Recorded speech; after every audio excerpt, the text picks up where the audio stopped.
तो आइए सुनते हैं कहानी घर वापसी। लिखा है श्री रविन्द्रनाथ टैगोर जी ने। वाचन अनुपमा का है। पाठक चक्रवर्ती अपने मोहल्ले लड़कों का नेता था। सब उसकी आज्ञा मानते थे। यदि कोई उसके विरुद्ध जाता तो उस पर आफत आ जाती। सब मोहल्ले के लड़के उसको मारते थे। आखिरकार बेचारे को विवश होकर पाठक से क्षमा मांगनी पड़ती। एक बार पाठक ने एक नया खेल रचा। नदी के किनारे एक लकड़ी का बड़ा लट्ठा पड़ा था जिसकी नौका बनाई जाने वाली थी। पाठक ने कहा, हम सब मिलकर उस लट्ठे को लुढ़काएंगे। लट्ठे का स्वामी हम पर क्रुद्ध होगा और हम सब उसका मजाक उड़ाकर खूब हंसेंगे। सब लड़कों ने उसका अनुमोदन किया। जब खेल आरंभ होने वाला था तो पाठक का छोटा भाई मक्खन बिना किसी से एक भी शब्द कहे उस लट्ठे पर बैठ गया। लड़के रुके और एक क्षण तक मौन रहे। फिर एक लड़के ने उसको धक्का दिया, परंतु वह ना उठा। यह देखकर पाठक को क्रोध आया। उसने कहा, मक्खन, यदि तू ना उठेगा तो इसका बुरा परिणाम होगा। किंतु मक्खन यह सुनकर और आराम से बैठ गया। अब यदि पाठक कुछ हल्का पड़ता तो उसकी बात जाती रहती। बस उसने आज्ञा दी कि लट्ठा लुढ़का दिया जाए। लड़के की आज्ञा पाते ही 1, 2, 3 कहकर लट्ठे की ओर दौड़े और सबने जोर लगाकर लट्ठे को ढकेल दिया। लट्ठे को फिसलता और मक्खन को गिरता देखकर लड़के बहुत प्रसन्न हुए, किंतु पाठक कुछ भयभीत हुआ क्योंकि वह जानता था कि इसका परिणाम क्या होगा। मक्खन पृथ्वी पर से उठा और पाठक को लातें और घूंसा मारकर घर की ओर रोता हुआ चल दिया। पाठक को लड़कों के सामने इस अपमान से बहुत खेद हुआ। वह नदी किनारे मुंह हाथ धोकर बैठ गया और घास तोड़ तोड़ कर चबाने लगा। इतने में एक नौका वहां पर आई जिसमें एक अधेड़ आयु वाले व्यक्ति बैठा हुआ था। उस व्यक्ति ने पाठक के समीप आकर मालूम किया, पाठक चक्रवर्ती कहाँ रहता है। पाठक ने उपेक्षा भाव से बिना किसी और संकेत किए हुए कहा, वहां, और फिर घास चबाने लगा। उस व्यक्ति ने पूछा, कहाँ? पाठक ने अपने पांव फैलाते हुए उपेक्षा से उत्तर दिया, मुझे नहीं मालूम। इतने में उसके घर का नौकर आया और उसने उससे कहा, पाठक, तुम्हारी माँ तुम्हें बुला रही है। पाठक ने जाने से इनकार किया, किंतु नौकर चूंकि मालकिन की ओर से आया था, इस वजह से वह उसको जबरदस्ती मारता हुआ ले गया।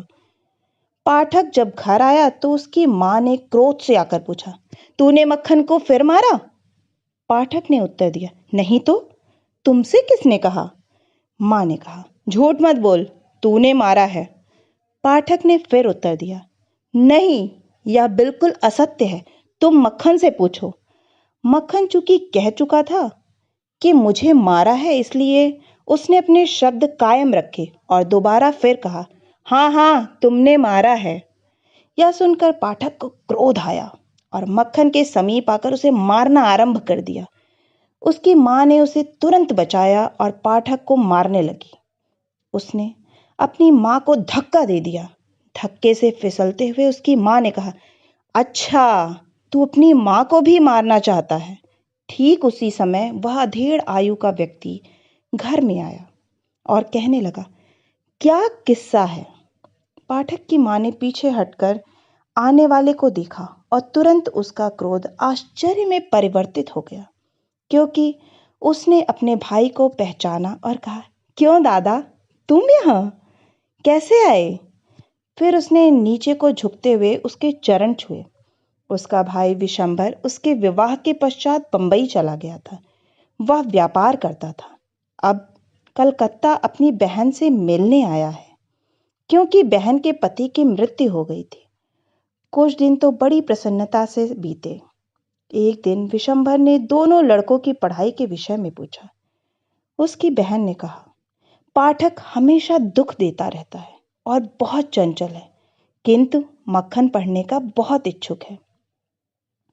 यह सुनकर उसने कहा, मैं पाठक को बंबई ले जाकर पढ़ाऊंगा। पाठक भी चलने के लिए सहमत हो गया। माँ के लिए यह बहुत हर्ष की बात थी, क्योंकि वह सर्वदा डरा करती थी कि कहीं किसी दिन पाठक मक्खन को नदी में ना डुबो दे या उसे जान से ना मार डाले। पाठक प्रतिदिन मामा से पूछता था कि तुम किस दिन चलोगे। आखिर को चलने का दिन आ गया। उस रात पाठक से सोया भी ना गया। सारा दिन जाने की खुशी में इधर उधर फिरता रहा। उसने अपनी मछली पकड़ने की हथी, पत्थर के छोटे छोटे टुकड़े और बड़ी पतंग भी मक्खन को दे दी, क्योंकि उसे जाते समय मक्खन से सहानुभूति सी हो गई थी। बंबई पहुंचकर पाठक अपनी मामी से पहली बार मिला। वह उसके आने से कुछ प्रसन्न न हुई, क्योंकि उसके 3 बच्चे ही काफी थे। एक और चंचल लड़के का आ जाना उसके लिए आपत्ति थी। ऐसे लड़के के लिए उसका अपना घर ही स्वर्ग होता है।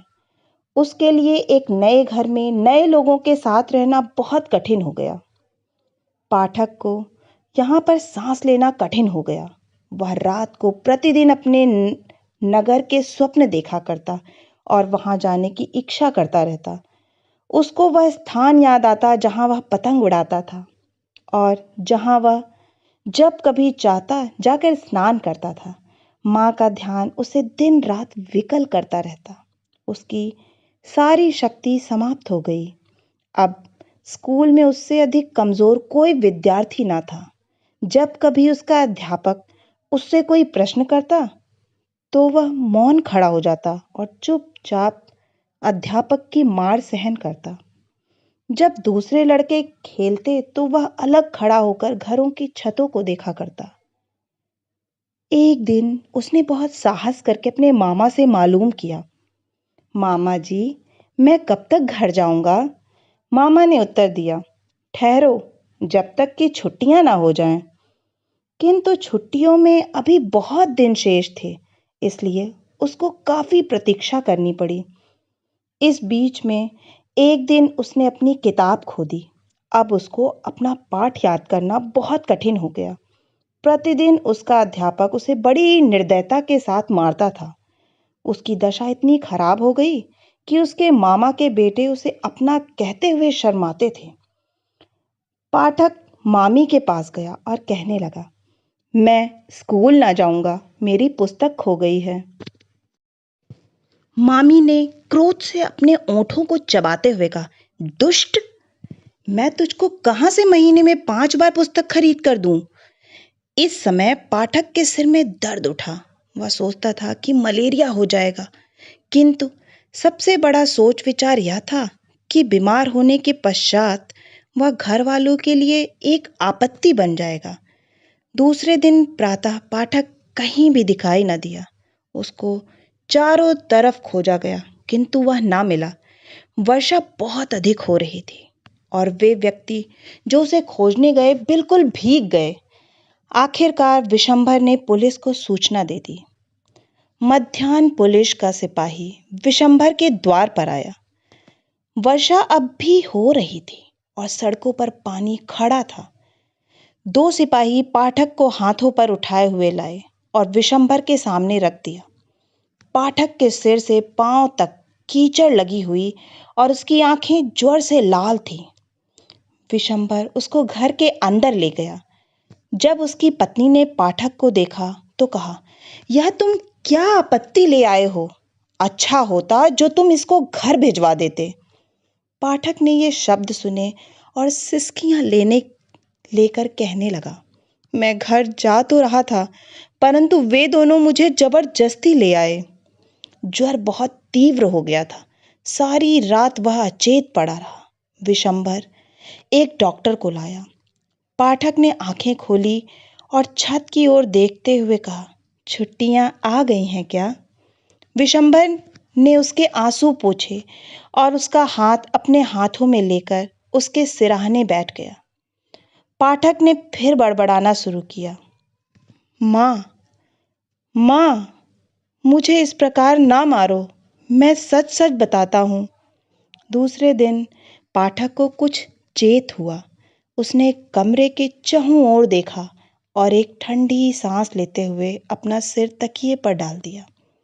विशंबर समझ गया और अपना मुख उसके समीप लाते हुए कहने लगा, पाठक, मैंने तुम्हारी माँ को बुलाया है।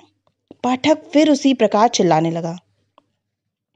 कुछ घंटों के पश्चात उसकी माँ रोती हुई कमरे में आई।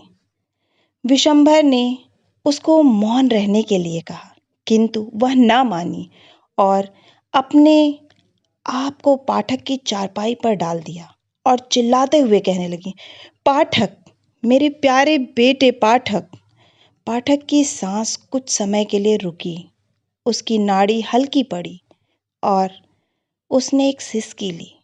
उसकी माँ फिर चिल्लाई, पाठक, मेरे आंख के तारे, मेरे हृदय की कोयल। पाठक ने बहुत धीरे से अपना सिर दूसरी ओर किया और बिना किसी ओर देखते हुए कहा, माँ, क्या छुट्टियां आ गई हैं?